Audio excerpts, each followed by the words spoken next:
I ended up working in a bar called Hotline. And the first person behind the console I worked with was my dear brother lah. That was the first day I met Titus, my first professional console. He asked me whether you can mix. I said, I can mix, right? I played, I mixed, and it was what we call the Bukit Timah race course lah. It was music was all over the damn place. Everyone, welcome to the New Year's Eve special edition. I've got with me two giants in the club business, man. And before I introduce you to them, how has your 2024 been? It's going to fly out the freaking window very, very soon. And we're going to help you make sure it flies out the right way. How? There's going to be a 10-minute mix down tape. Is that old school shit? Mix down tape. Mix down tape, man. For if in case you know you're one of those is just if you're a loner, if you show sendiri all the time, if you're at home. This one's for you, is it? And for some reason or other, you're not out there celebrating somewhere for a countdown party this New Year's Eve to New Year's Day to welcome in 2025. Well, we've got a treat for you because I've got these two guys with me. They're going to be actually working a mixed down retro countdown tape for you. You can party on your own at home. Stand in front of the mirror, take your clothes off and do all kinds of shit and say bye-bye, fuck off 2024. I'm going to have 2025 is going to be a better year and we're going to count down for you to the new year. Sounds like me on a Sunday lah. Yeah. No kids at home, walking around without. That's why. Okay. That's why I don't have kids. So it sounds like me almost every other day. Okay. For some reason, I'm gonna say TMI, man. You've heard them already. My guests for this New Year's Eve special, guys. We have two big wigs, man. People that we can recognize. You hear their names, especially if you've been partying through the 90s, through the 2000s, and they've been in clubs, I tell you, so many until I cannot count. You hear their names all the time. Man, I hear their names all the time. To this day, I still have people telling me, oh, at that time when I was partying there's a great DJ, Victor Shaqur. Or you hear the name Titus Singam. And these are the big wig club boys, man, the club DJs. Let me tell you, on this New Year's Eve, who else the hell can I get for this show, especially the party down New Year's Eve? I gotta get some of the best DJs that you've ever had in this country, and I'm paying tribute to them on this special. And it's also the tribute series to SG's music icons. I always say this, not just limited to musos. It's also the radio DJs, club DJs, and anyone that ensures music became what it is in Singapore and continues to make it even bigger, even better, even greater. And we need to acknowledge them and we need to cherish these guys. And these guys are cherished in my fucking book. Sweet. Whether you like it or not, man. So welcome to the studio, guys. Welcome to the show, man. Hey, thanks for having us. Thank you very much for having thanks us. for being here, guys. I mean, really, the last time I had DJs here with me, Clifford the Party Man and Kenneth Mark. Yeah. And they drove me up the freaking wall. I was with Clifford 2 weeks ago. He still drives me up the wall. That's the reason why we call him a party man. Eh? Yeah. He's still partying. He's still partying at his age. Can you believe man. it? The first question I asked Clifford, man, was, hey, bro, how do you get all those babes around you? Exactly. I see pictures all the time and then I go, what the fuck, man? I mean, it's Clifford the party man who parties with bitches. That's what it is. Yeah. If cameras were available as readily back in the 90s, Right. Oh my God, that boy would be in a lot of trouble. yeah, man, at that time, you would have been a real social media king if it existed then at that time. Huh? But let's talk about you guys, man. First of all, how's your 2024 been? Let me just open it to the floor.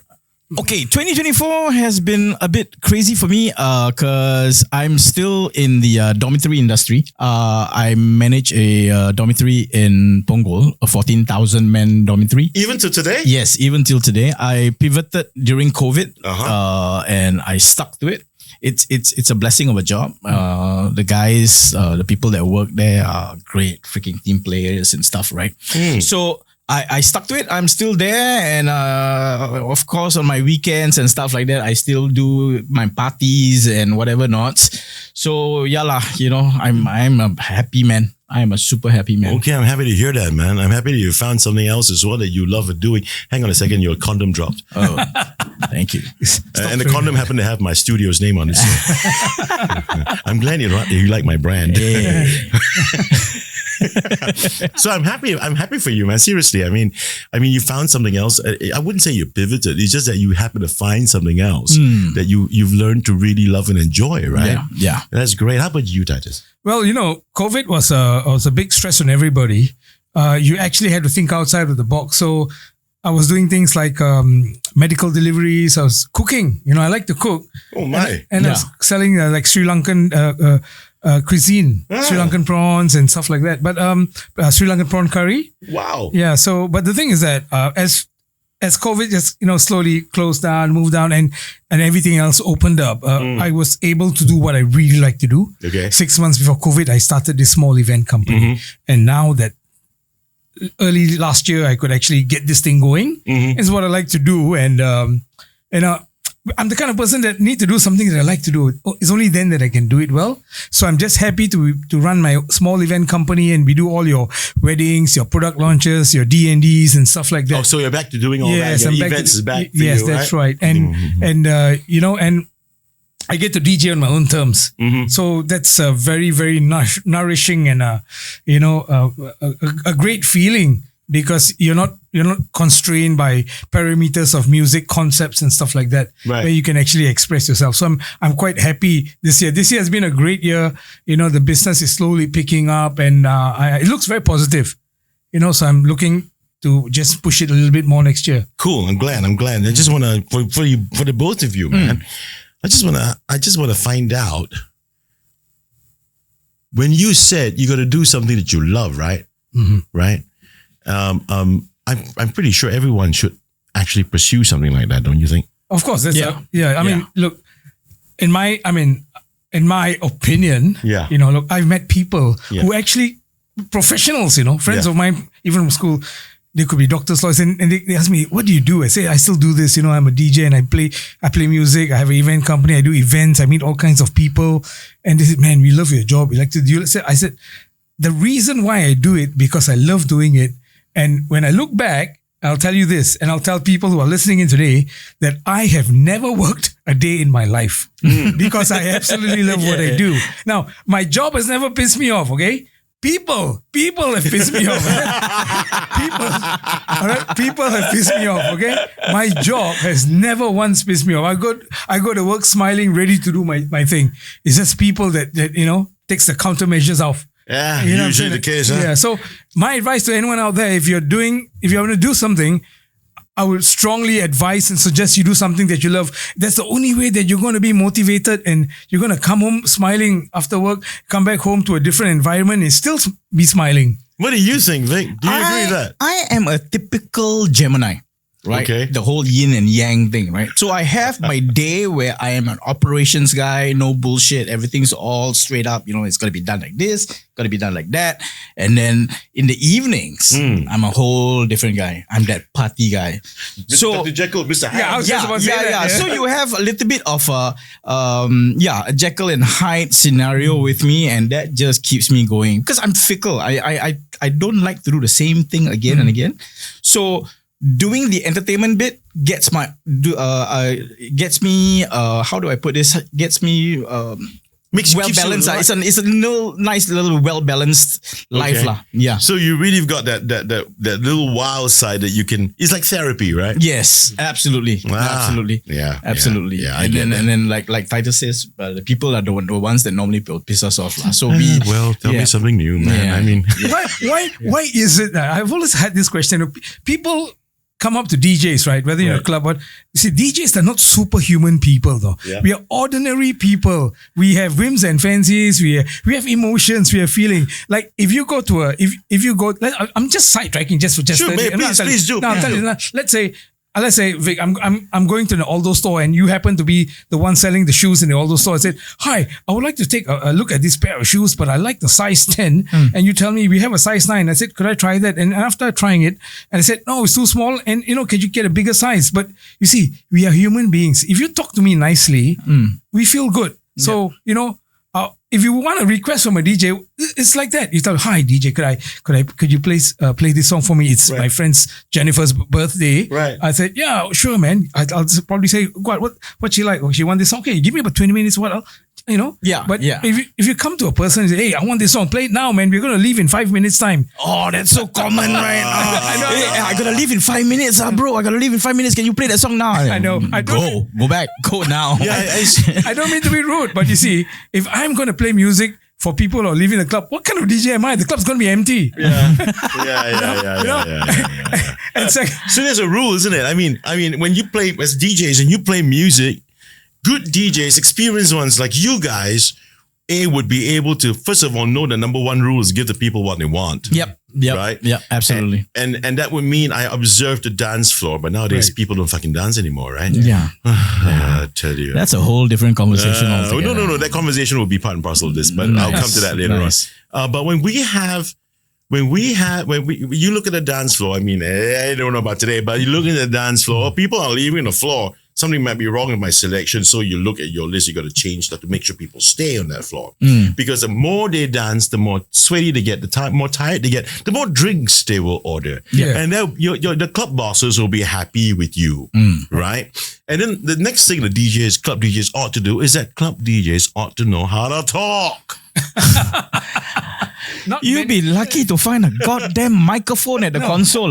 That's the thing. I mean, it's Yeah. There's a lot of clubs without even a microphone at the console. Oh, shit. Yep. Yeah, it's different. It's different these days. The DJs, they won't be able to talk. I mean, it's a good feature to have. It's like something on your belt that you can take out and use anytime, score some points with it. But if you're going to be an entertainer and especially a good club DJ, you should be able to talk on the microphone. You must. Yeah. Because you take things to a different level. You bring it up a notch higher or even a few notches higher. It's not just that. I mean, it's also about, for example, making announcements about happy hour, about promotions, right? Yep. And then at the same time, I remember years and years ago, man, I'm sure you guys know this name, Prem Lula. Yeah. Right? Prem, when he was DJing, especially when Hard Rock Cafe in Cascaden was new. Right. And my goodness, towards the end of the night, he will get the crowd going. He will get off his console, and you'll get everyone to get down. Yeah. And we were across the street, bro. We were in Hotline when that happened. Oh, you were in Hotline. Yeah, I remember Hotline. Yeah, we were just across the road. So back then, man, DJs it was expected of the jocks to get the audience going. And for them to really pay close attention. See, in my tribute today, I even make sure I got headphones here and stuff. You know what I mean? When I see headphones, I think, hey, DJ, club DJs, man. Come here. No, really, man. I mean, it's like I said, my tribute to you guys. I mean, I know the hard work that you guys have put in through the years, man. Especially in the early part of your careers, right? So before we go any further, let me just bring you back a little bit. Let's go through a little time machine. What's your earliest memory of music that sparked your love for DJing? Open to the floor. So, Titus, you first. Earliest memory. Yeah. Okay, earliest memory, I will tell you that my uncle was in a band and I used to go over to my grandfather's house and listen to his music. But this memory I have is mind-blowing. Let me tell you this story. I was 12 years old. Michael Jackson was being played on the radio, back then, all right? Off the Wall. Oh, yeah. Don't Stop Till You Get Enough. Yeah. And I said, man. Rock With You. Yeah. And I said, wow, this is awesome, man. I really want to go and buy the cassette. So I was primary 6, right? I was like 12 years old. I saved 1 week of pocket money. Right. There's a cassette shop downstairs at the block, just maybe, in fact, a couple of blocks away. Okay. So I saved money for a week, right? And I go there. And I tell the guy, I would like to buy a Michael Jackson cassette. He gives me this cassette with a picture of a black guy on it. Yeah. I said, what's wrong with you? That's not Michael Jackson. I thought Michael Jackson was white. You're not kidding. I'm not kidding you, really. What kind of DJ like this fella? What kind of DJ is this guy, man? And I love the music so much, and I really was into it, but I had no clue that Michael Jackson was black. So it was a shock to me. And and can you imagine that years later I become a full-fledged hip hop and R&B DJ? And he thought Billy Joel was black. Yeah. Billy Joel. So that's a wild story, isn't it? That when I was 12, thinking that Michael Jackson was. So how did that get you going? Like, I'm going to be a DJ. Oh, was it really that? Yeah, I mean, that was one of the highlights that actually got me going, because when I started listening to Michael Jackson, I really fell in love with the style of music. Right. And I wanted to be in a position where I could actually present the music to people, and you play felt for that people. you wanted you just wanted everyone else to share that music. Yes, that's right. And you want to deliver it to people, and the whole idea of seeing them being entertained when you are playing it for them. Just look at this guy, man. Yeah. When he's talking about this, and he's so animated about this whole thing, man. Just thinking about it, talking about it, he's like all over the place about this.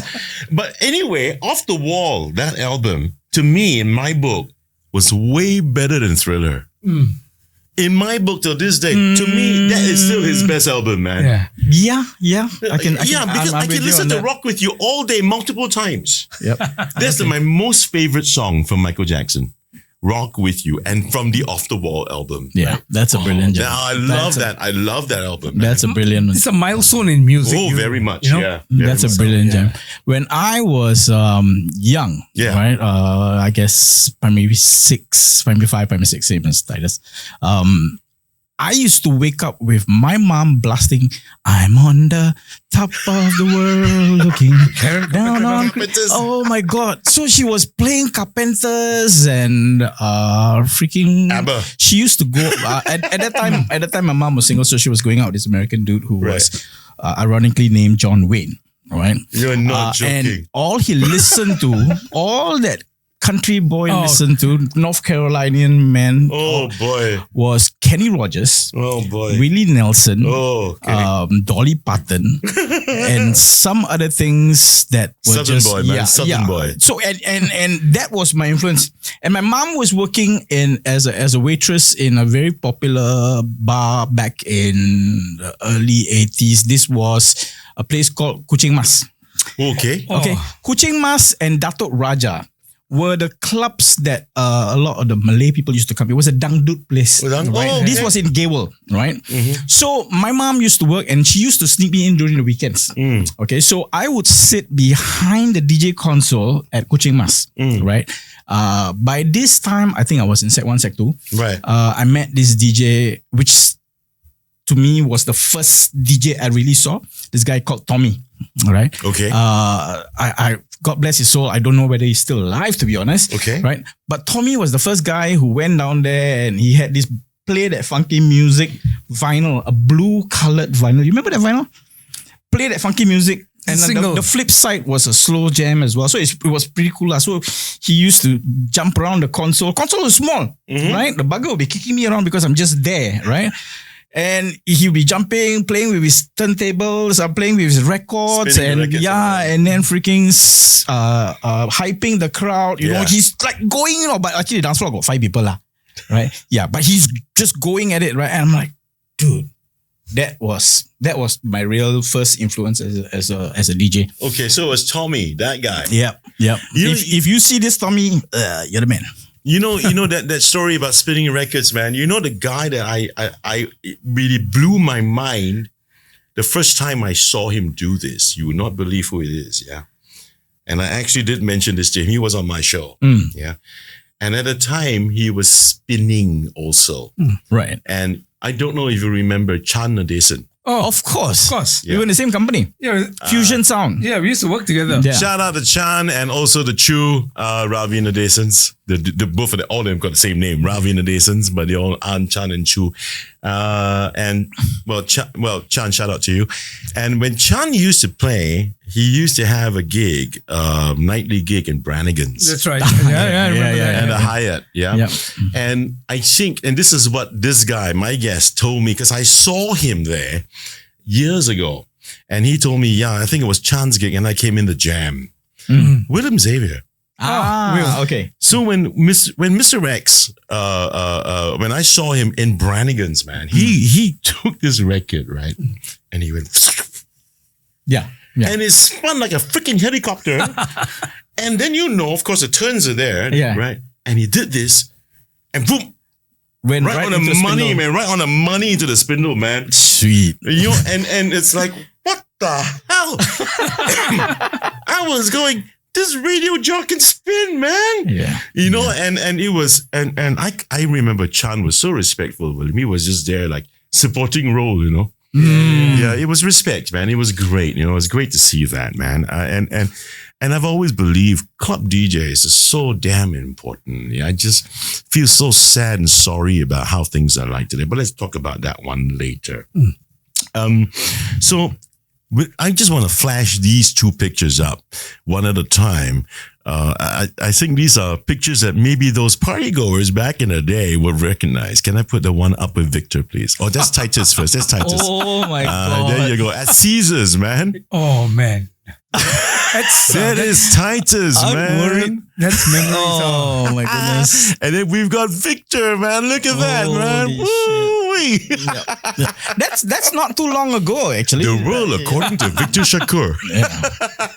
That's not too long ago. That was when I was in St. James. That's like maybe Oh, come on, man. You couldn't have 15 years aged ago. that much in the last couple of That was 15 years. There's this concept. It's called dyeing the hair. All right. After a while, the dyeing of the hair started hurting the scalp. I'm going to get So I said, elbowed "Fuck to it." my left very soon. It looks like spoiled camera lens to me, man. Oh, Titus, you remember we had to go to the tailor shops to go and get the bloody suits done. Oh my goodness. Let me guess. Peninsula Shopping Center. Peninsula Plaza. Yeah. There you go. Everyone used to go to these places. that's right. Dino's. It's on the second floor, wasn't it? Yeah. Dino's. No, me and this guy, my first so-called entry into the realm, I was with this guy who was my schoolmate, Roy Milton. Okay. Right. Roy Milton was this DJ who was playing in Studebakers and Top 10 back in the day and stuff like that. So he and me were schoolmates. Right. We were schoolmates. And by mutual friends, somehow we ended up staying together. Right. And then he started DJing. Right. So he started DJing in a place in NTUC Pasir Ris Resort back then. Downtown East. Yeah, Downtown East. Now it's called Downtown East. Back then it was this NTUC bar. Resort. Yeah. So it was run by this company called Spinnies. And the company that was running it, the contract was Electric Convention, run by this guy George Panus, right? George Panus, okay. So now these are really old timers in the industry. George is my first influence as a DJ, the first guy who actually taught me everything I know. He's your mentor. Yeah, he's my mentor lah. He's the first guy who was, when I first saw him, I was like, what the fuck is this? This guy's walking around in spandex and, he had that hair and whenever he goes into the console, he doesn't mix very well, but once the guy goes on the microphone, he is an entertainer. When that guy talks, oh my God, the whole world is literally put up their hands. It's like, okay, everybody just gonna put up their hands, whatever it was lah. So, this guy, when we were there, I started out as a DJ. I started as a dancer, right? So back in the day, there was that whole concept of one DJ playing, right? And there were always two guys at the back dancing. You know that the whole Bobby Brown thingy, right? I remember that. Yeah. Then after a while, going back to that Taylor thing, was that we used to go to this place at Bedok South to there was this auntie who was selling material, right? And we used to buy all these weird freaking sequence materials. Materials, and they used to use this for curtains and all that stuff, right? So we used to take that, buy that, send it to a tailor. Right, because we didn't have the money, we sent it to a regular tailor. I said, uncle, you tie like this, you cut like this, this one different color, this one different color, this one different color, this one different color, looking like jesters. Yeah. Right. And every month we'd get like maybe 4 or 5 different suits. And we just rotated with that, with whatever we had and stuff, man. You guys, do you remember Lips, man? Of course. My God, the amount of money. Do you know that the girls, the people that are working there are still working there? They're still on the third floor of Far East Plaza. Yeah. They're right? still there, huh? They are still there. I remember back in the day when we were doing, events, D&Ds, right? When people used to fucking dance. When the D&D was called dinner and dance, and there was a dance. Yep. Yeah. And we had, actually, we have our own act set up, with the DJs and stuff. Then we have our own costumes. You get lips to make those costumes.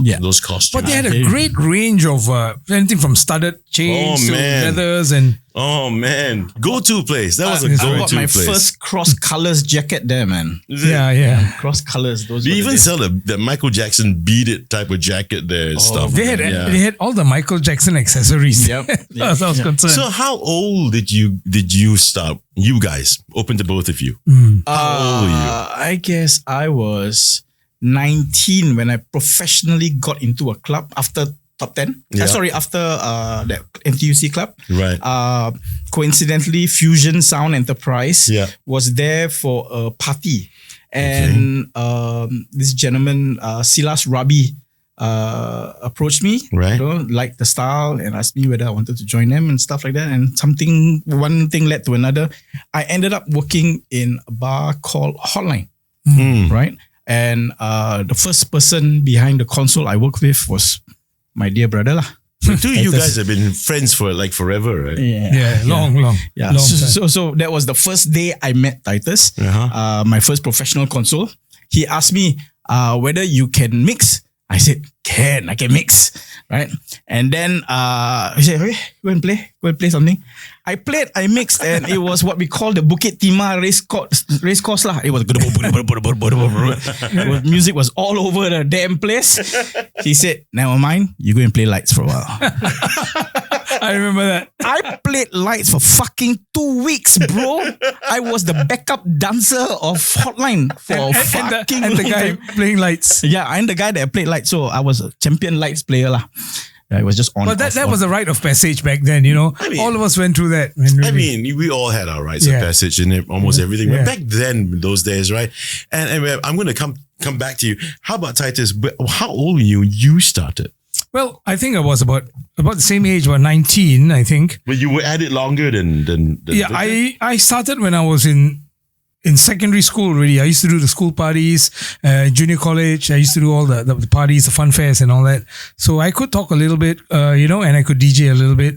So I was in the Fusion office in Bukit Timah one day, and there's this DJ, okay, his name is Cool J, Malaysian guy, who comes in to play at this club called Speedway Lounge, which is a lounge on, I think, the 5th floor of Far East Shopping Centre opposite the Thai Embassy. Now, this is back in the 80s, the late 80s. It used to be owned by Freddie and Patrick Lee of Speedway, the band. Oh, shout out to Freddie and Patrick. Hey, guys. Right? Okay. Still waiting for you to come on my show, though.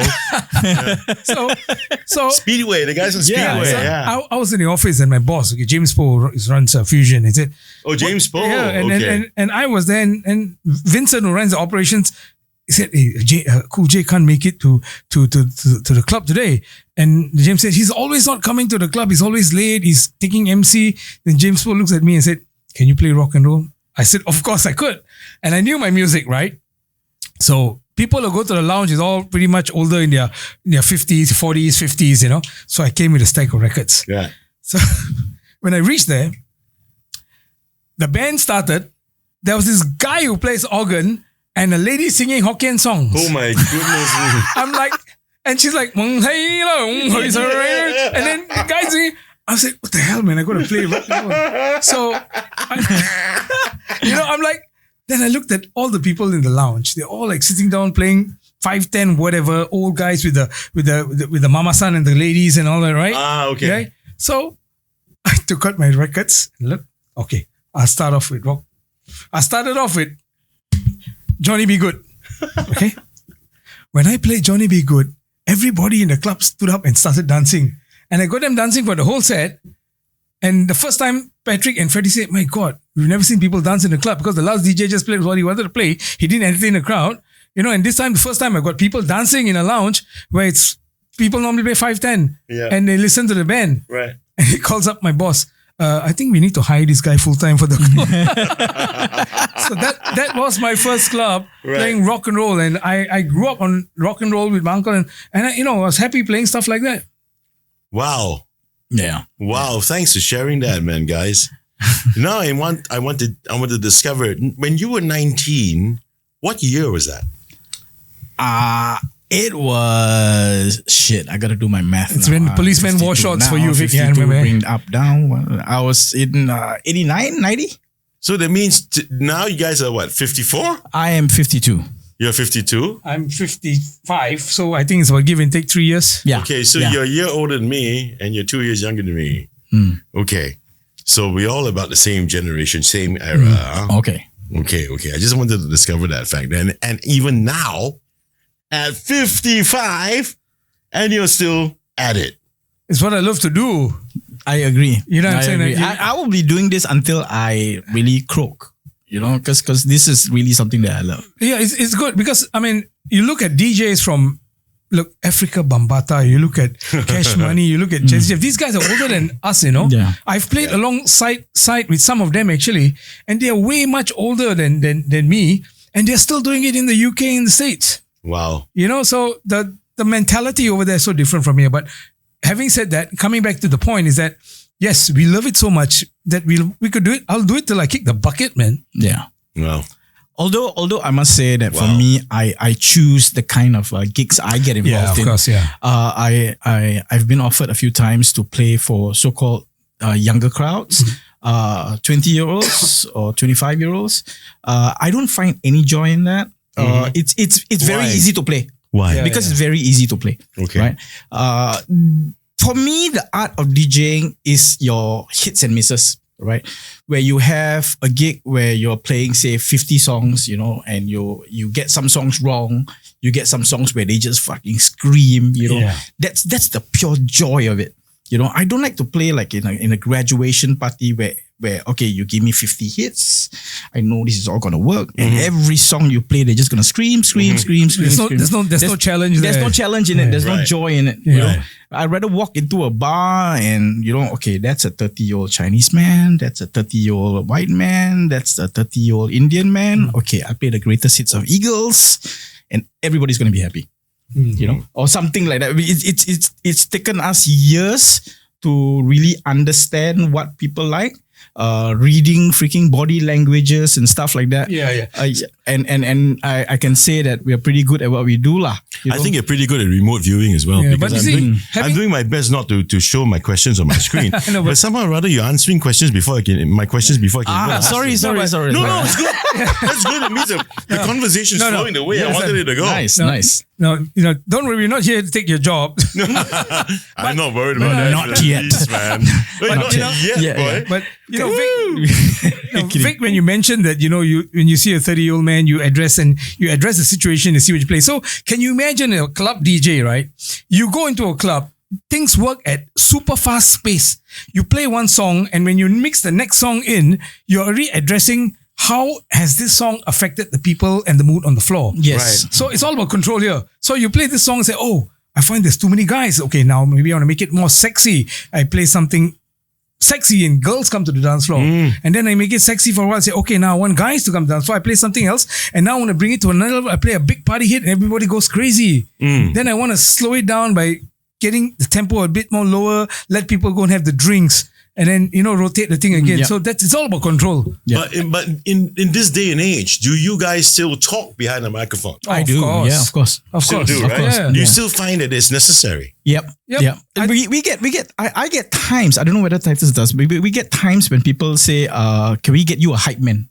Yeah. Because that's the thing now, right? That's the thing now, right? I mean, no disrespect to all the hype men out there, but we can hype ourselves. That's right. I mean, right, exactly. Yeah, we didn't like hype man. I was like, no, because no disrespect to hype men, because sometimes as you are mixing, you want to cut at the exact moment where you know where you want to cut, but all you have is this disruptive guy who is just like during that important bit, he goes like, everybody, and he totally takes the whole suspense into that mix and song. I've got nothing against hype men. I mean, I've played along some really good professional hype men from No the doubt. UK, Yep. you know, from the UK and the States, and they are good. They know what they're doing, you know. But I think also you need to understand that being a kind of DJ that uses the microphone, we know exactly the point of impacts, the point of intersection of the songs. We know what to say at what point of time. Exactly. When to shut the fuck up. Yep. Exactly. Because you're the ones in control behind on the decks, right? You know what's coming up next. Right. You know why you're doing what you're going to be doing. No doubt. But this thing you talk about, man, hype men. Yeah. No, I don't need to respect them. I don't need to disrespect them. But the fucking thing is that I don't really care much because this is I've heard about this, you know, quite rarely, but I've heard about this thing called hype man. And now that you mentioned, even in the UK, they have it. Yeah. So it's not just a Singapore phenomenon. No. It's across the world thing. It's across the board. It's across the world. For fuck's sake, man. You know, a long time ago, in the 90s, right? Especially the 90s were my heydays. You know? Not that, I mean, that was the time. That was my time, really. Right. And I do gigs, right? So we used to have, there was a small little short span of time that they had this thing called the Mikey. You heard of it? You need to remind me, I'm an old man. Look, I'm older than you. The Mikey is a guy that comes during the dance segment of an event. And he's the guy that will go, clap your hands, everybody, clap your hands, somebody scream, you know what I mean? Which is like your hype man, right? Isn't it? Yeah, we used to call these guys Mikeys. And as an MC, I go, what the fuck are you paying extra money for this? I mean, you can do it yourself. Yeah. You know exactly when to do it. I mean, you've really paid me my money. If you want me to stay for the dance, which I usually would love to, because it's when you're single and you're young, is when you get the birds, right? Yeah. No argument for me here. Oh, I mean, yeah, right. So I would stay back. So pay me the extras, what you're paying this dude, and I'll do that shit for you. Because what's the difference? Yeah. We go up on stage as MCs. We play games with you. We hype the audience way before the dance. Yeah. That connection is already there. Connection is established. The rapport is there. Yeah. Right? So what the hell? So when I hear this thing about hype men, I go, what the fuck? The DJ, a good jock, ought to be equipped already to do this, in my opinion. Exactly. Yeah. You know, more than equipped, you know, and if the DJ is not equipped to do that, then he should not be a DJ. Yeah. You know what? I don't want it to seem that, you know, three people of the same generation or what they want to call us, boomers or whatever it is, right? We're ex-generation boomers. I don't want some younger fella to come around and say, hey, you know, I look at the boomers, whatever, you know. But they will, no matter what we do. But to me, I have a very different concept about it. As much as this is my mantra, even the same thing I do with my kids. Yeah.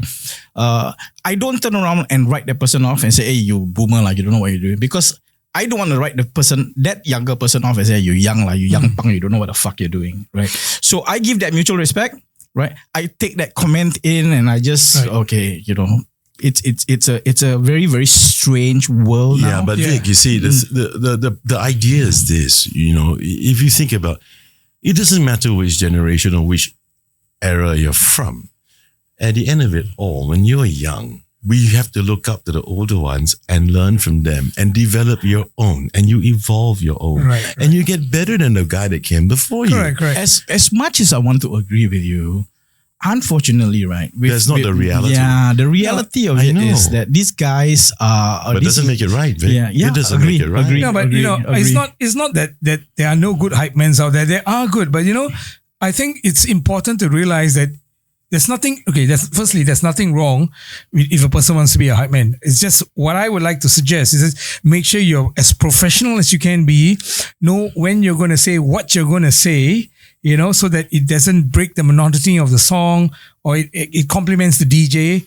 And one of the very important things that I think that's missing is the diction. Yeah. You know, so when you pronounce things and you say things on the microphone, make sure they're crystal clear, make sure their diction is correct. You know, it sounds ridiculous. So it's like, we are now going to sing this song, I'm here without you, baby. I mean, it's like,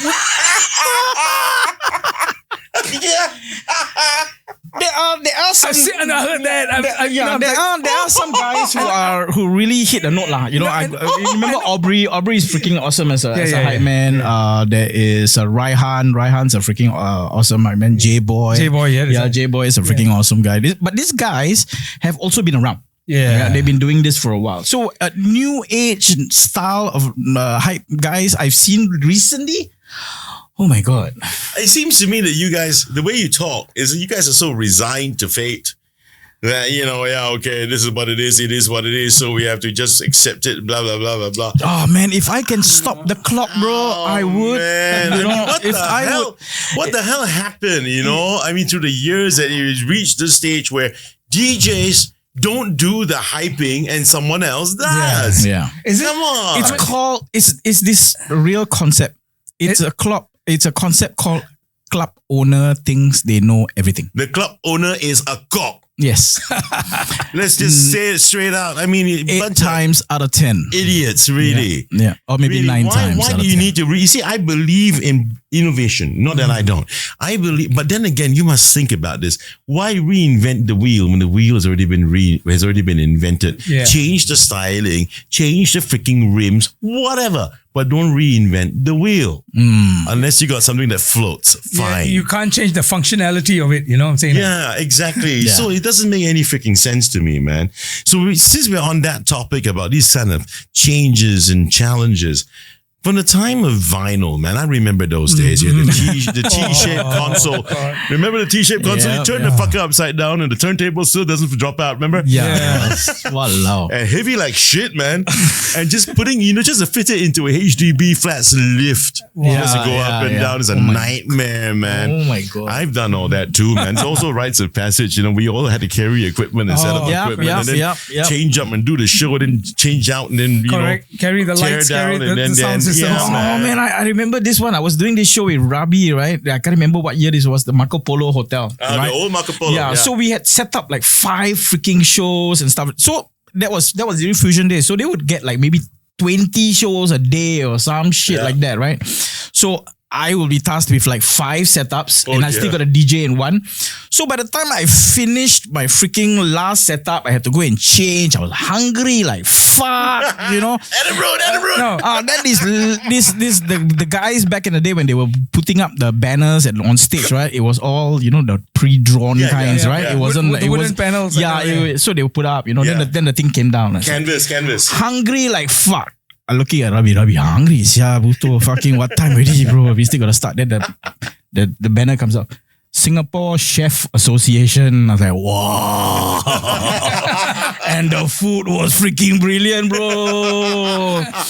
And Rabi, who can sell ice to an Eskimo, managed to talk to the organizer and say, hey, DJ also needs to eat. Next thing you know, DJ was the first few to go and makan. Oh, those were the days. You're talking about food and DJs, right? I always believe, no matter what, I'm not speaking as an MC. I don't really care about me because I don't like to eat before a gig or during a gig. That's why I get gastric at the end of each show.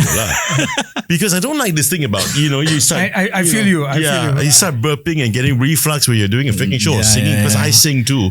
And then, but I always believe, man, the roadies, the crew, and the jock, take care of them. Give them food to eat, man.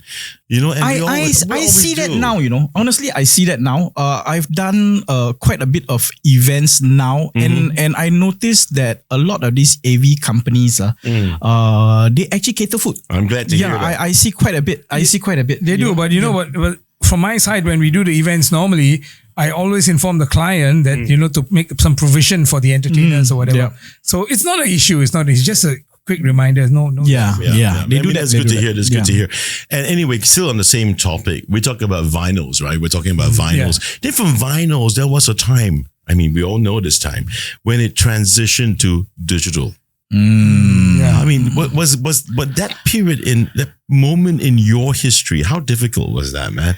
I remember that it was like a Vestex, going to the CDs, and it was the Vestex players and stuff, right? Yep. And then when you're spinning vinyls and you end up on Vestex and CDs, then after that you end up on what you have today, your Seratos and your Tractor, and using digital completely with the laptop and stuff, right? Yep. Now, how did you guys manage all that change? Transition from vinyls to CDs to even to MP3s and all that. Yeah. One thing you can't take away from that, I'll say it now, and that is the human element of the DJ. All right. Before I get to that, you see, the DJ still has to look at the crowd, assess the crowd, play the right music, say the right words, get the crowd going, and make sure they have a great time. He delivers that, So the moment the Japanese comes up with AI for that, we are fucked. Okay? Actually, aren't we fucked now? I mean, I love AI. And I love my chat Correct, GPT. yeah. I gotta tell you first. I gotta tell you that. Yeah. But coming back to the point where you say the transition from vinyls to CD, yes, the entire concept of selecting the song, mixing the song is still the same. Yeah, you need to know your bars, you need to know the entry points, you need to know everything from a key to blah, blah, blah, blah, blah. Yeah. The only difference is that the operating system of what you use. So from vinyls, you're using, of course, vinyls with a cartridge, stylus, turntable. You go to CD, you're using a CD, but you still got to mix it, you still got to pitch it, you got to choose the point of where you want a song to enter and all that. It's just a different set of buttons. And then from CD over to MP3s. To MP3s, then now it's MP3s, right? Yeah. So how did you manage it? It's still the same thing. You got to pick your playlist, right? Yes, you still. So there's different ways to do it, like different kinds of playlists. But you see, the trouble is that right now, you go to a bar, not necessarily a club, more so a bar. When you go into a bar, that that it's nice to have a DJ in a bar. Spotify. Right? Yeah, it's fucking Spotify. DJ Spotify. So now you're even from on my own playlist, on my own Spotify playlist, I can actually, put on the playback, the seamless playback, right? Yeah. Right. And then it's mixed in somehow. Rudimentary. Correct. But it's there. So some of these bar owners go, hey, you know what? It does this shit. So I must just use this and save money instead of paying a DJ. Correct. But so what's your take on that, man?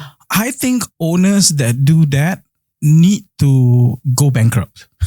learn the hard fucking way, right? And get out of the industry. No, but Vic, but if you think about it clinically in that sense, this is what I think. I mean, you own a club and you select a song. Do you know that maybe? Do you understand that your bar is the busiest maybe from 8 to 9? Yeah. You can't be playing Total Eclipse of the Heart at 8:30 when your bar is packed. Yeah. You want to play something like John Cougar Hurt So Good. Yeah. Or, or Take On Me or something like that. Or even Bruno Mars, something up tempo. You don't be playing so long. So you need to have the right person to actually activate the song. Yes, correct. Integrate the the right kind of music, the right kind of songs based on the tempo, based on the mood. I agree completely, guys. Don't get me the wrong way, man. I mean, I've always advocated for musos and DJs.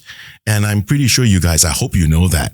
But I want to raise all this because hopefully people who watch this, especially the dumbass club owner or bar owner, would listen to this and make some sense of this. Because right now in their marketplace, their audience, right? They have this younger generation sitting in there. Correct. Yeah.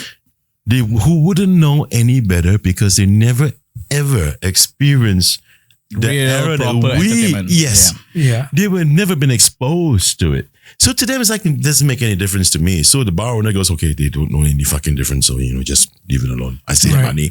I make more margins now. Yep. So that's that. Don't you think that is the case? Yeah. So what actually, if I were to ask two experienced guys like you played in multiple clubs throughout the years.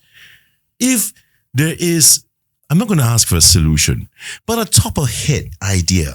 How can we get these establishment owners to recognize that, or to get it out into the public sphere for the younger generation to see that this is what you guys missed? Is there a way we can do this? Because it seems to me that in the entertainment business, no disrespect to Star Association, no disrespect, that's Sheldon. Don't get angry with me, Sheldon Dinde. Okay, but I got Sheldon and Dinde are champions, both of these guys. Hey, Dinde was my DJ for a few gigs. Sheldon is like 3 or 4 years my junior in school. Sheldon's an amazing guy. He's a lovely guy. Sheldon, I love you. Sheldon, my grumpy old man, I love you. Dinde is the perfect buy. I did TPP.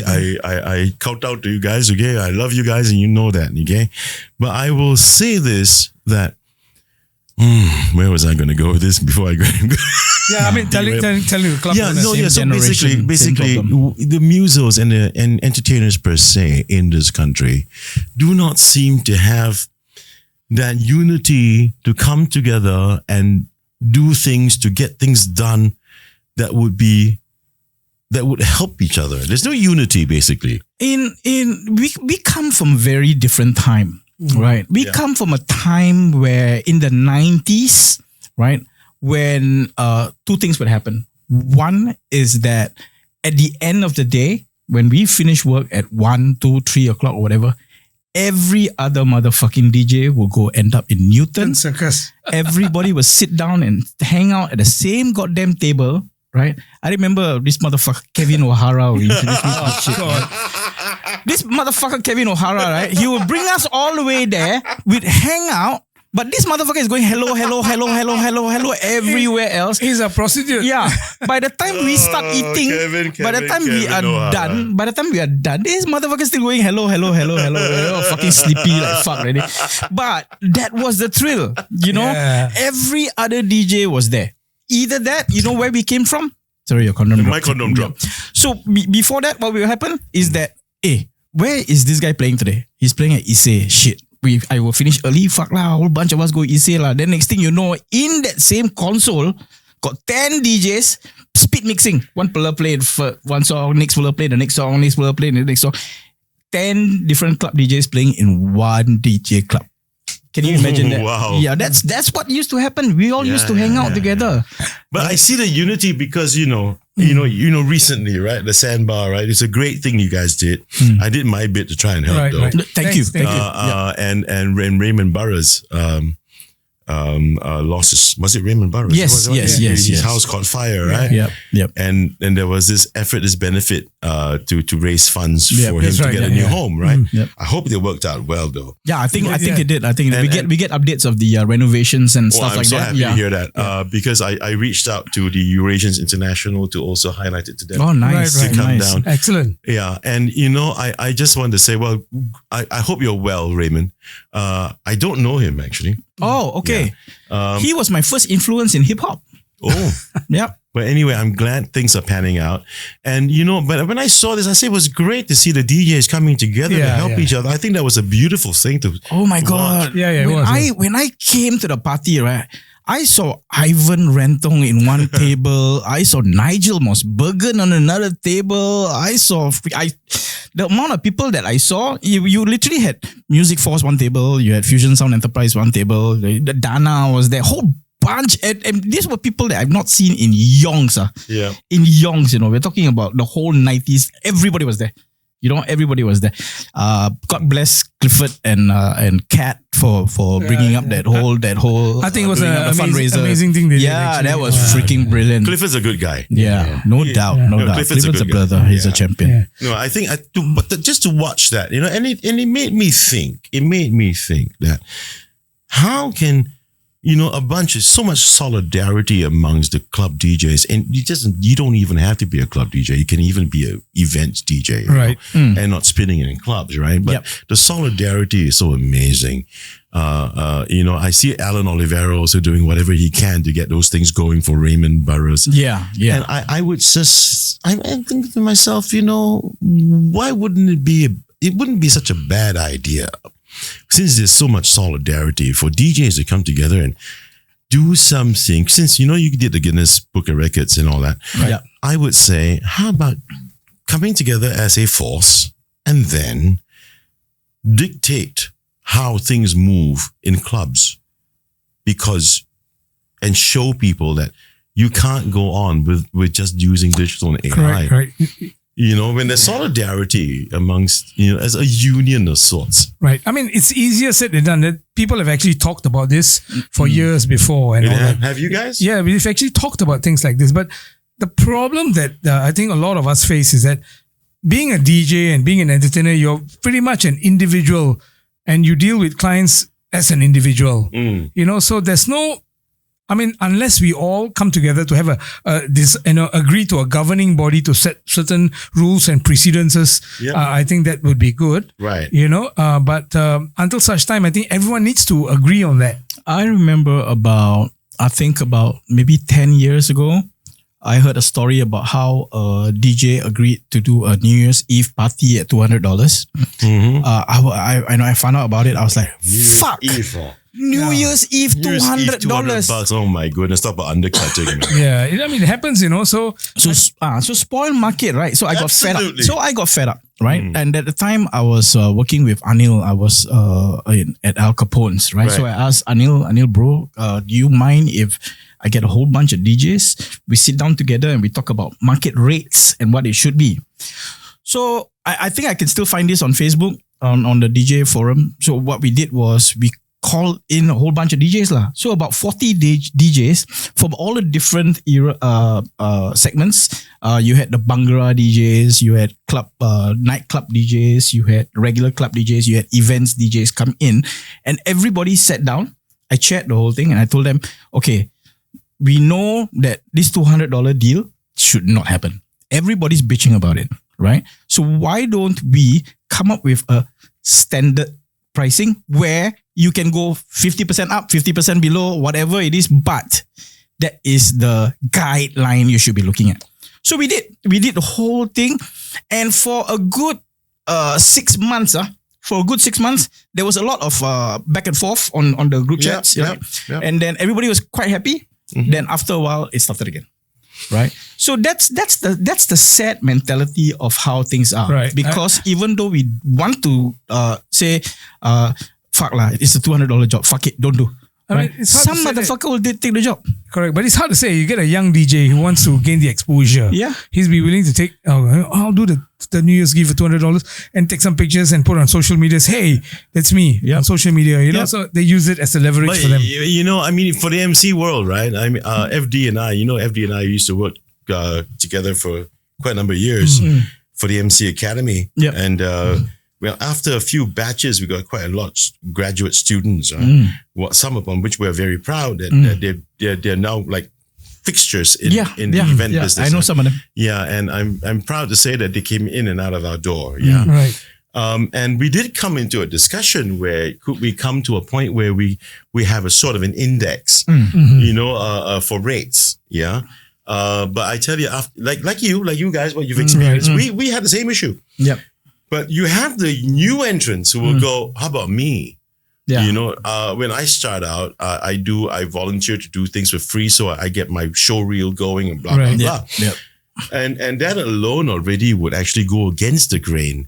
It is a challenge, but I don't think it's about rates we're talking about here. I think it's about getting mindsets changed amongst the wider marketplace, amongst the consumers and amongst the club owners and bar owners. Yeah. Is to get your profile of the club DJ up there again. It's not about the rates anymore. Yeah. Right. Rates, you guys hear some clown go out there charging peanuts, right? You all should know what you want to do to him.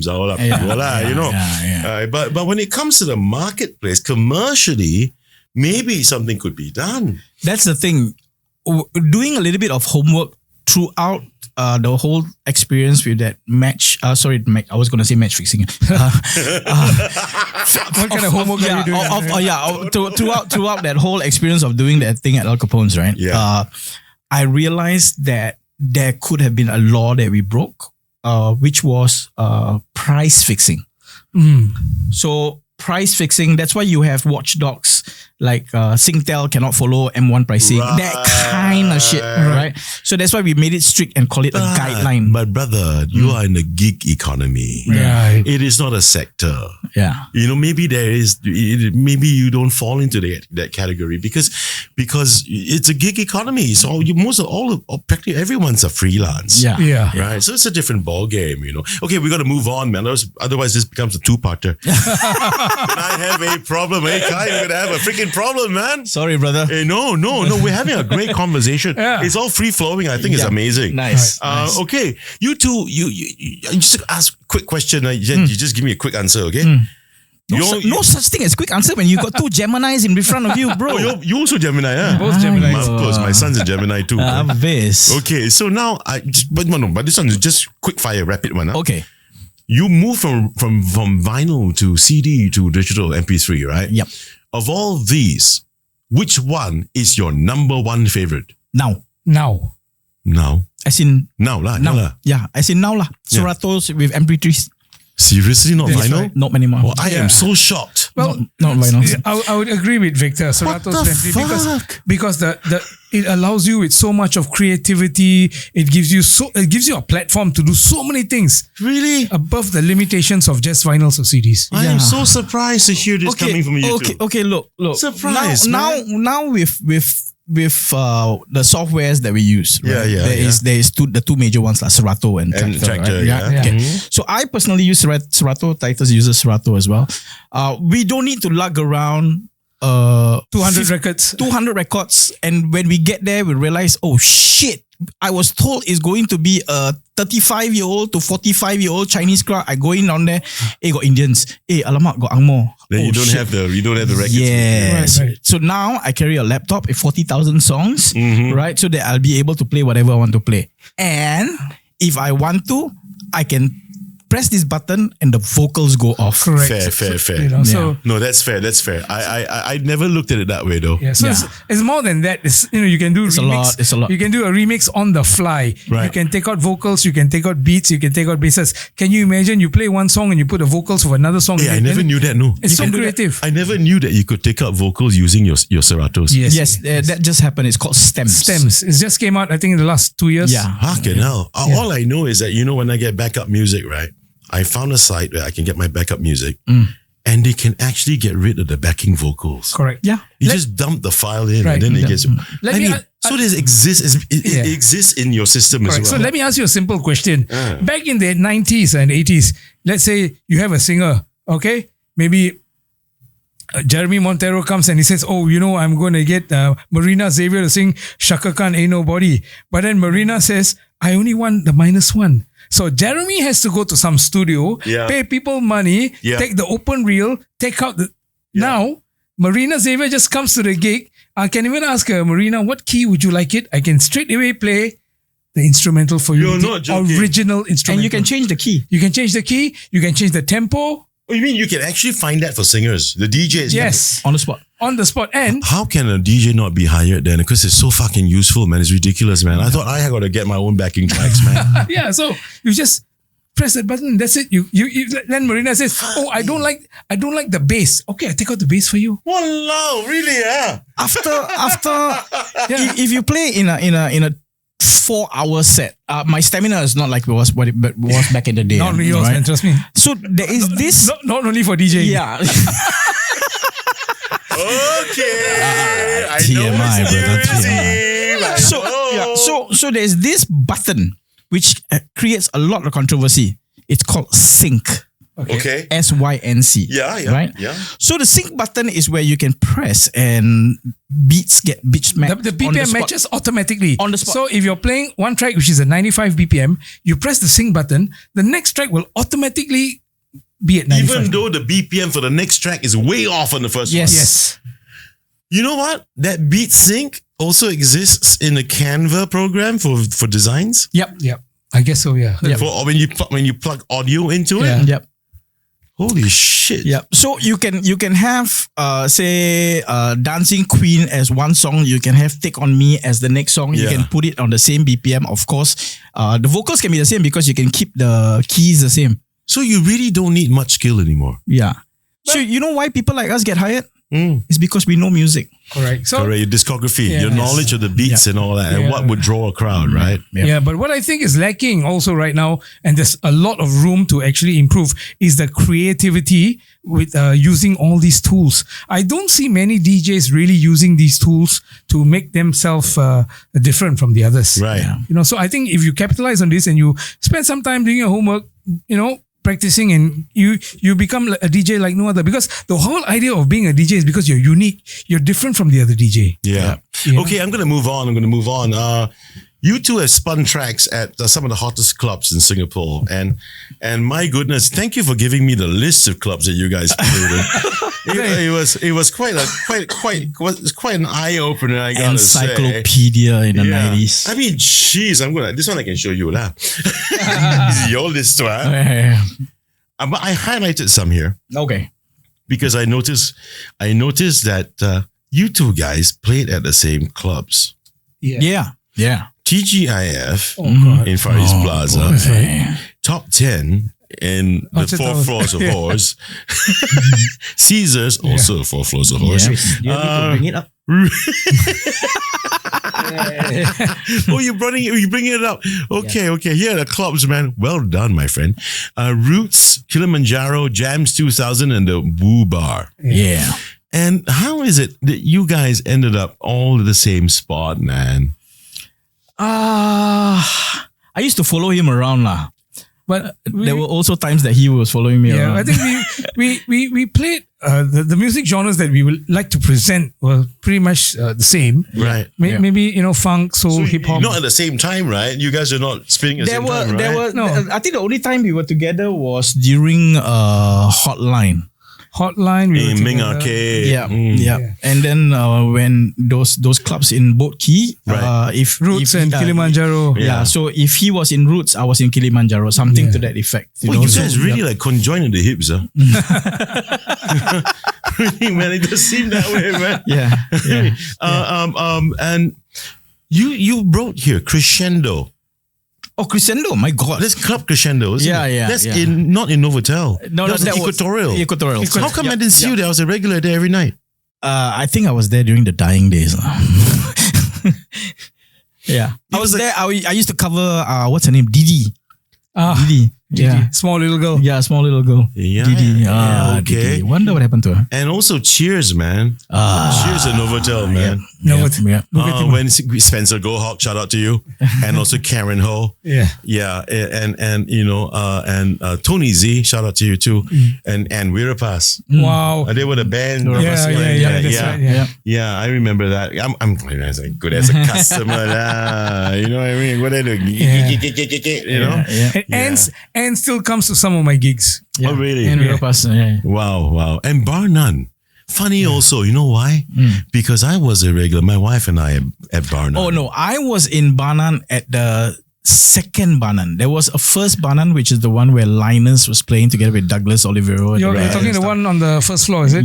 No, that was the one at Marriott. Right, so I was there much later when Banan was taken over by St. James. Okay, then you were in bar none as well. Yeah. Which era was that? That was same time as when Linus was there. And I think when Douglas was still playing there. Okay, so you were the bar none at the bottom, Yeah. at the basement. Yeah, my Banan was the 5 series How Banan. come I don't remember you, dude? I used to be there like every Friday night. I used to play Banan and I used to go and do the late hours at the living room. And that would go on till about 4, 5 in the morning. So of all these clubs that you guys played in, man, which is the one that has a very special place for you? Wow.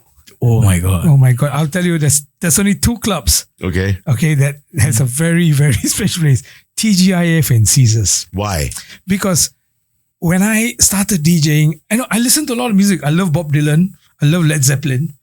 But I've always wanted to play hip hop and R&B. There's something about that genre of music that always gets me. Funk, soul, hip hop and R&B. And I used to tell the bosses, put me there. I want to play hip hop and R&B, Finally, they put me in TGIF and I used to play some of the hardest and the most underground hip hop that I love. And the Navy, they used to come in and nobody else would play stuff like the radio could never play it. Yeah. They didn't even bring the records in for that. But I loved it and the club would just go absolutely wild. I'm playing track 13 of a CD album, of an artist. And nobody else in the world would play it. Because I'll play and people are still dancing. What an amazing feeling. You play the B-sides, you mean? Yes, I could play stuff and you see people go off and just dance. Unfortunately, I am going to say the same places, Huh? Yeah. TGIF and Caesars? Yeah. Why? Because it came to a point in my life where I could walk down Orchard Road Yeah. and people be like, hey, that's the DJ from TGIF. Hey, that's the DJ from Caesars. Because it would be an American sailor. And we were so popular, the guys would mail us stuff. Would mail us records, would mail us CDs back in the days, right? And we used to go to Chua Ju Huat at Far East second floor, to just pick up and the owners of Chua Ju Huat, right? It was called. Yes. The owners would keep pirated records and CDs for us. They would put it under the table, you know. Yeah. Those parental guidance. Yeah. Parental advisory. CDs. Okay. I hope they've closed down and not been. Yeah, they're gone. But that was such a charm. Yeah, it was. Of course, you were playing. I mean, you were actually playing stuff that is not the mainstream. Yep. And you were playing tracks that you thought you wanted to present, mix it in, program your music, and to see it just go off in a club and everybody just dancing. Well, I gotta tell you guys, you know, I'm really. It's really nice to hear that both of you picked TGIF and Caesars. And let me tell you why. Because that's where you guys make your name. And I'm saying this from a consumer's perspective. Yeah. Because when you talk to anyone who partied when you guys were there, till today, they still say, yeah, I remember Victor Shaqur or I remember Titus Singam. I'm telling you, man, there are people who've never forgotten you guys. And then hence the reason why you're on my show. Because so many people have always, I hear your names often enough. Often enough, you know, that people have never forgotten you. Thank you. If there's any, well, maybe I'm using the term loosely, forgive me. I don't like to use this term, but if it's any consolation of your career so far, is that you've left an indelible mark in the minds and memories of a lot of people who have partied at your parties. Thank you. Thank you. It's a wonderful feeling to be able to deliver that to people. Yes, and still to be remembered 20 years down I the road. want to be the one to tell you this because otherwise, why are you here? You know, I want you guys to know that. Thank you. And I want to also highlight this particular bit. Something really special happened for Victor Shaqur during this year's Hari Raya celebrations. Kai, can we please play that wonderful vid, please? And I need to bring the volume down as we're going to go deaf. Okay. Okay. Here we go. What? Open it. It's not really an angpao, but you can open it and see. Open it. Scan the QR.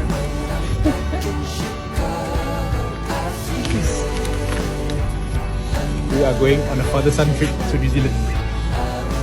What? This way you always wanted to go, right? Yeah. So we'll go in September. I already reached out to August Investor and I got him to clear you for that week already. Ah? Yeah. He cleared you for the whole week already. When you use it on investor? Yesterday. I bought the tickets yesterday. Oh, man. Now, Vic, now I want to have kids. How? Oh, you have no kids? It's cool. It's cool. You know something, man? I mean, I watched that, you know, when it was out there in the socials. And then after that, Kai, can we put up the article, please? And then next thing I knew, it was out in all the medias, man. All the mainstream medias, man. And I think it's a beautiful thing. I just watched that and I go, you know what? I mean, well done, my friend. Oh, man. And heartiest congratulations. Thank you, brother. You got a great kid. You know, and when I saw that, you know what I did? I took that and I showed it to my son. I told him no pressure. But this is what I love about a real kid and dad relationship.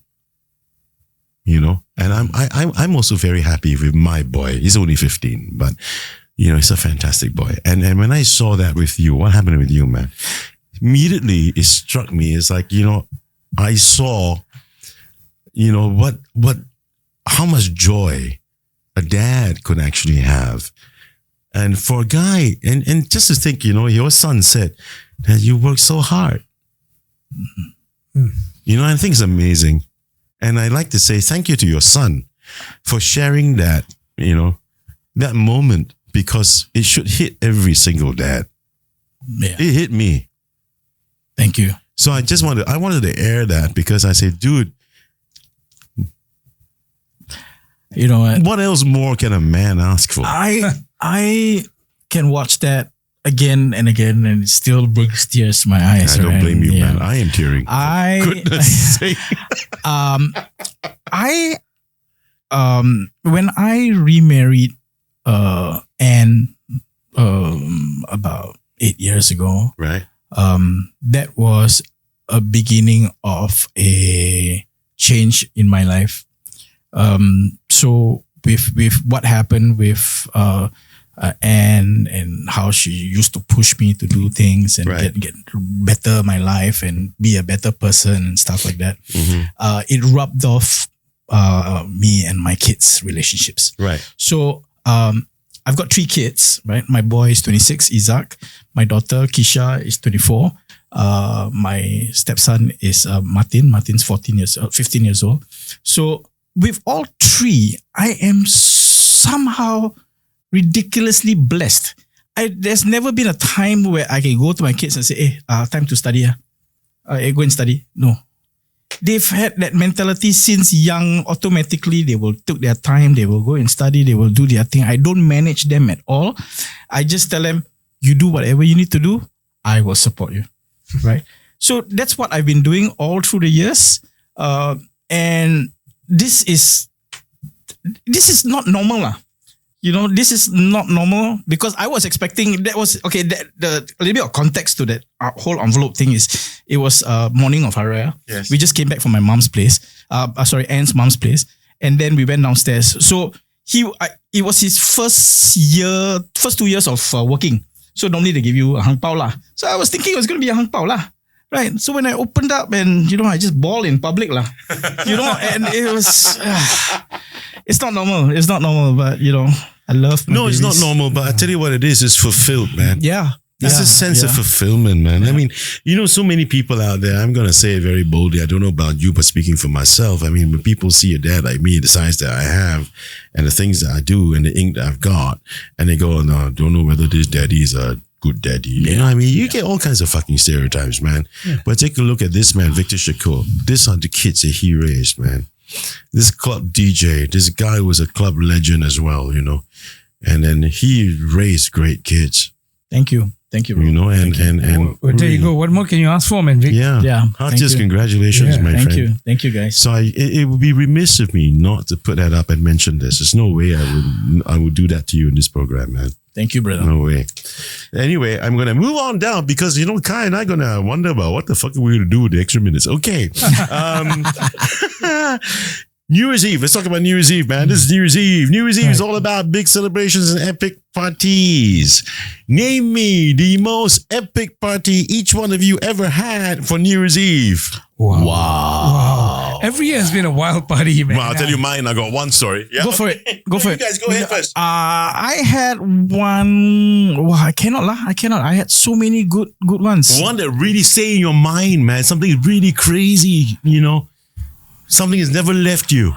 Okay, when we were working under James Poe back then in after Fusion days, he used to own a few bars in Boat Quay, right? So it was a matter of running 6 bars. Right, there was Culture Club, Zappers Rock Bar. There was Roots. There was Kilimanjaro. There was what was the one Roger Cool was working in? South Bank. Yeah. South Bank. Roger Cool. Yeah. We got it. I got him to play at South Bank. Wait. Roger Cool. Wait. There are 2 Roger Cools now. There's only one Roger Cool. No. The blind Roger Cool. The blind Roger Cool. The blind Roger Cool was just spinning. Yes. Back You're then. shitting me. No, bro. My God. We got him You're to spin gotta be at South fucking Bank. kidding me, right? No doubt, bro. 1FM's Roger Cool. Yes. We used to make fun. We walked past the fucking console, we waved at the DJ, the fucker never waved back. Bastard. See, I was but I was the DJ. I was the DJ manager, and James Paul said, "Okay, we get Roger Cool. I need you to go and sort him out." There he was, the South Bank. He comes with his CDs, all with Braille on it. yeah. You're shitting me. Yeah, and he puts his hand and he's like, "Hi, this is Roger Cool," and then you see the microphone just melts, right? And then the first song he plays was Little River Band. Reminiscing. I was like, Yep. what? Reminiscing. Yep. That sounds so like Roger Cool. Yeah. Oh my God. Yeah, Oh. so those were the bars. So New Year's Eve, it would be crazy at Boat Quay. right? You can't even walk. Yeah, so there was a point of time where us as DJs would actually play long records, you know, and help out with operations as well, you know. So sometimes they were like, this bar would run out of barrels. We have to go to the other bar to borrow barrels from, and then we had to Manpower shortages. Yeah, and you would walk from one bar to another, which is like 50 meters or 100 meters away, but it would take you half an hour because it's just so freaking packed on New Year's Eve. My God. There was one particular year, it just was crazy. It wasn't just the ground floor we had Kilimanjaro, and then the second floor we had the Motown bar. Was it Motown bar? Yeah, Kilimanjaro, and then Motown. And so it wasn't just the ground floors, they had outlets upstairs as well. So it was crazy. So that particular year, I think it was I think the mid-90s somewhere. Yeah, it must be the 90s, man. Yeah. New Year's Eve seemed to have taken more, you know, it would seem to be more a thing for people back in the 90s than it has been in the last couple of years, in my opinion, anyway. Yeah. How about you, Titus? Well, I mean, I've experienced the same stuff as Vic did, but one that really comes to mind is it's a very unique experience. It wasn't too long ago, I say, but maybe just over 10 years ago. I was the entertainment manager for Coup d'etat. Okay, I left Attica and I'm going to end. It was New Year's Eve party, of course. And first things first, two things happened. The boss comes up to me and said, "Hey, we gotta stop the music." So why? It's New Year's Eve. I'm not going to stop. It's early, like it's about 9 o'clock. But you know, we're going to sing a special birthday song for someone who's special. And this friend is a special friend. He wants to come up and sing a birthday. So you really want to do that? He said, "Okay, fine. You're the boss, okay." So I make an announcement, right? Check this out. Ladies and gentlemen, I hope you're having a great time, but we're going to sing a special birthday song, and there's a special someone coming. I have no idea who's going to sing the birthday song, right? and we're going to get this special someone to just come up and sing the birthday song, so just bear with us for a while. We'll get back with our regular programming. Guess who comes up to sing the birthday song? Rick Astley. Oh, You're damn. not fucking with me. I'm like, looks the same. No, he looks the same. You know, he looks the same. Yeah, he's not with the changed. turtleneck and the jacket. Yeah. Mr. Rick Astley. All right. I couldn't believe it. I gave him the microphone. He sings the birthday song for his friend. Okay, and I'm still like, shit. Rick Astley just in the console next to me singing happy birthday for his friend. My boss could have told me, but he didn't tell me. I would never forget that shit, man. No doubt. Okay, so but to top it off, the icing on the cake was on that night, New Year's Eve. So the countdown has to be timed in sequence with whatever celebrations is going on outside. You're on the top level of the Marina Bay Sands. Yeah. So timing has to be correct according to the timing for the fireworks. Yeah. So I had to make sure I had good time. So when I hit 10, 9, 8, ladies and gentlemen, you know, partying the crowd, and you say we're going to last 10 seconds to the countdown, 9, 8. The moment I said 1, Happy New Year, the first fireworks shot up. Wow. And the fireworks is right in front of your face on the eye level and the top of the Marina Bay Sands. Wow, epic, man. That's beautiful. Epic, man. Beautiful. And it's a jam-packed night, full house. Epic. People still trying to get into the club from downstairs. Epic, man. Oh, that was awesome. And it was, I think it was a Thursday night, and it was the hip hop and R&B night as well. So I really couldn't ask for anything more. Well, you know, I mean, I've had New Year's Eve's countdown parties and like so many years in a row, right?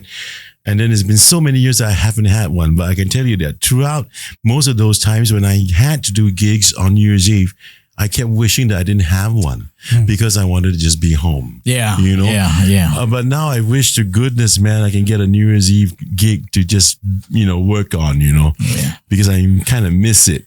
But the most epic for me was the year actually that I started, you know, after that, I started going out my then girlfriend, now wife. And I used to have a lot of gigs at Chimes. Right. At the time when Bon Santé was around, I don't know whether you remember the wine bar, Bon Santé. That's in the basement, right? Yeah, in the basement, there was a courtyard as well. Right? Yes. Now, this was a 98 to 99 countdown. Now, I waited for years to play 1999 from Prince, right? Yeah. I was wait so many fucking years. Say, hey, this is the year, man. Yeah.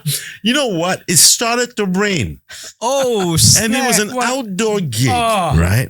And I had about 1,500, 2,000 people crowded out there. And I had no stage. So you know what I did? In the rain, with a wireless freaking microphone, Right. the AVL guys hated me so much. and I took the chair and I stood in the chair. That chair had to be totaled after that, by the way, because it wasn't just raining, it was storming Right. so badly. Okay. And the mic, and miraculously, the mic worked the whole night. Wow. Wow. It didn't Sure. give up. Okay. Yeah, it was a sure. Hey, sure. You know I love you, man. See, I got you in my arm forever, man. Okay. And then, it was raining and I told the crowd, it was early part of the evening, and I said, I'm going to stay up here with you. Stay here with me. Rain, hell or fury, man. Stay here with me. Right. And they stayed. And I had wet, like a wet t-shirt thing going on. Shit, right? So for the first, someone to take off her from underneath and throw it at me. That's epic. So we did all kinds of shit, man, that night. It was so fun. And we counted down 1999. The moment we were counting down, the rain stopped. Oh, man. The rain stopped. And the winner for the best timing award goes to... No, still Titus. That one is epic. Doesn't go. That one's epic, man. That one's really epic. Now I want to ask two DJs, man, two great DJs. What is your go-to anthem for your New Year's Eve party? Something that will never fail to get your crowd really jumping. Oh, wow. Wow, there's a lot to choose from. Hard lah, bro. It's a hard one. Yeah, depends on where we are. Depends on where we are. Depends on where we are, the kind of crowd you're playing for. Yeah. You know, so it's and also depending on how you build it up. Yeah. Just to the point.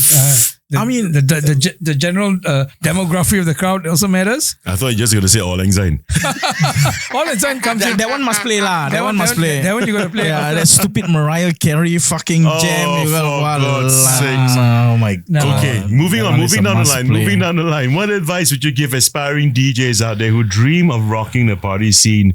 There's this thing. Okay, is it all about technical skills, or is there more to being a successful DJ? We talked about that bit already, right? Learn music. So let's this thing about the DJ Institute. What's that, man?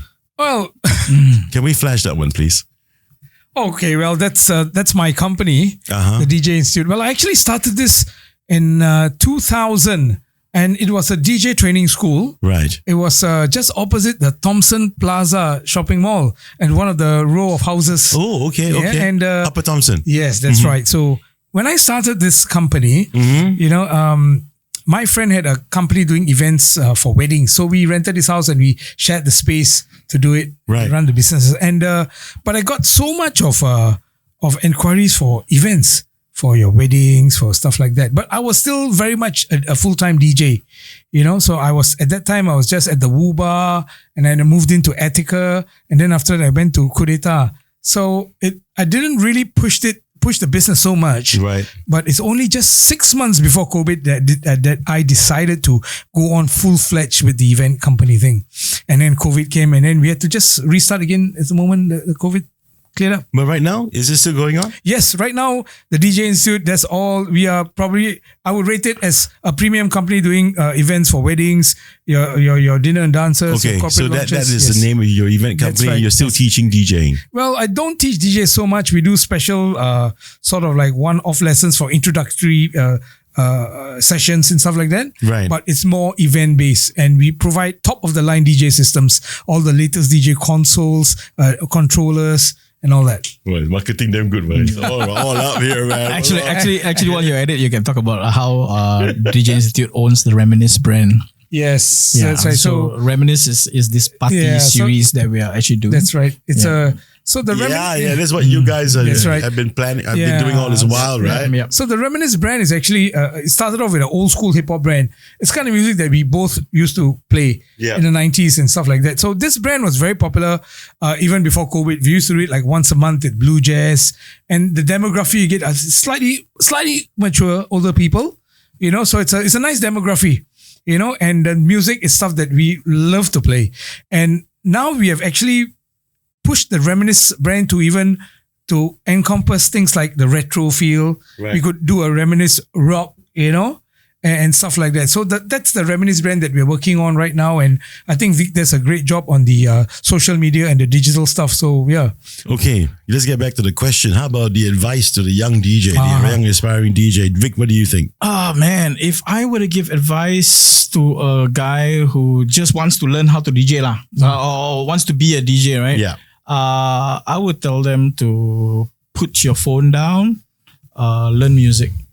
Don't bother about mixing. Don't bother about any other technical stuff. Go and learn music. Why do you say that? Because you need to know what to play for people. That's right. It's true. When you say learn music, you're saying learn to play an instrument? Yes. No. Learn discography. Learn discography. Yep. Yeah. Let me listen to and make sure your music knowledge is there of songs and your playlist. You have to understand what you're playing, understand the artist, understand all that, right? Yeah. And discography then. Yeah, that's one advice. The second advice is which is something George Panus taught me from day one. Dress up. Dress up when you come to work.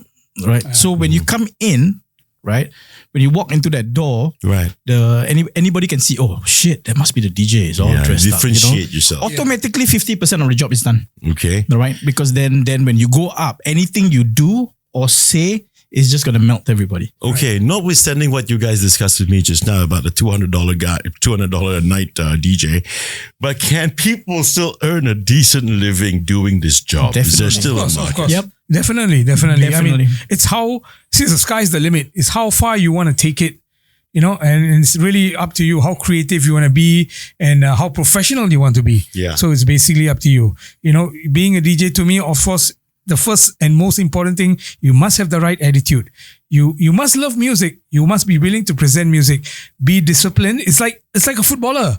You want to be a good footballer, you have to practice. Yeah. You also must know how to deal with other footballers, deal with the pressures and, work with people, not have an attitude, have the right discipline, the right mentality. It's the same thing. And drop the egos. Yes, exactly. Keep the egos aside, learn your music, practice, build your personality, and I mean, look, there are a lot of things that come away. As a great footballer, a million women will want to meet you. You're a good DJ, women would want to meet you, but you need to keep all these things in check. If you let it slide, and I've seen it happen time and time again, you can get lost with this. Me, like the vices. Correct. Alcohol. Yeah. Women. Yeah. Lifestyles, gambling, all these. I mean, if you let all these things affect you, I've seen people commit. Yeah. I've seen people let their lives go to waste. So I gotta tell you guys something, man. Some of the terms that we use to describe, not wrong, but when the algorithm of this YouTube catches this, yep. we have a problem. Yeah. It's so silly, letting a machine come and, decide whether or not there's some shocking content or something like that. You're just speaking the truth, isn't it? Yeah, it's ridiculous, man. Yeah. It's a whole new game. Yeah. And okay, let me just move on. Thank you for that, man. I appreciate that. As we wrap up the season finale, which is this episode, it's been a great season 4. And I tell you, it's been so much work that Kai and I have been doing. But let me just ask you, what are your resolutions for 2025? Wow. My resolution is to be a better person than what I am. To enjoy. Actually, no, let me rephrase that. I think my resolution would be not to take things too seriously and then just enjoy life. Take it as it is. Correct. Good. How about you, Titus? Well, every year people talk about resolutions and this, that. I'll say this once and for all. As we go on with life, we don't gain time. We lose time. So all I can say, I want to be as positive as I can. Yeah. I want to enjoy my life and be as happy as I can. Stay away from the negativity because you only lose time. You don't gain it. So make the best out of it and make it a good one. Power. Thank you very much, guys. I appreciate the time that you spent with me today. Thanks for having us, man. Thank you very much for having us, man. brother. I just want to wish you guys a very, very happy New Year. Hey, happy New Year to one and all out there. All your blessings Happy New and Year, wishes y'all. come true, okay? really, all your wishes and all your Thank you. dreams and all your aspirations, stay healthy, okay? Thank you, All right, brother. cheers. And keep rocking the decks. All right. And we We don't don't stop. want you to stop. In our goddamn wheelchairs, we will be doing this shit. Oh my, that's an idea. Yeah. Build a console in the wheelchair, man. Wheelchair party. Wheelchair, tongkat, you name it. Got it all. yeah. Guys, just to let you know, both Victor and Titus, they're gonna work this mixtape. Again, I told you earlier on when we started the show. And do enjoy that. Play it 10 minutes to midnight. Okay, there's going to be danceable, nice retro tracks for you to really party at home or wherever you think you want to party or toilet. You want to put your Bluetooth speaker and play, take a shower. So your call lah, But taking a shower 10 minutes before midnight, I'm just scratching my bloody head lah. But whatever it is, we've got something for you. It's a little gift from all of us, and especially for these two gentlemen. You've got some of the best guys that you got that's going to mix this down for you. So party down, and we're going to count down together to midnight. So just play that on whatever device you've got and whatever is syok sendiri, okay? You've watched season 4. It has been a hell of a long season. We hope you've enjoyed everything that we've thrown at you. And my potty-mouthed linguistics as well. And from the UFO Reveal Asia series to the I Love My Jobs and to the tribute to SG music icons. And I promise you, we've already lined up production from January onwards for season 5. I've got the likes of Mr. Larry Lai and Mr. Brian Richmond coming on the show. Oh, Larry Lai. So we're working hard on giving you another great season, and that would be season 5. But until then, thank you so very much for being with us for season 4. And from all of us, from CCB TV and the Chris Henson Conversation, and from Victor and Titus, have a fantastic new year, and may God bless you always and love you and keep you. Happy New Year, everybody. Happy New Year. Happy New everybody. Year. All lang syne. Bye-bye.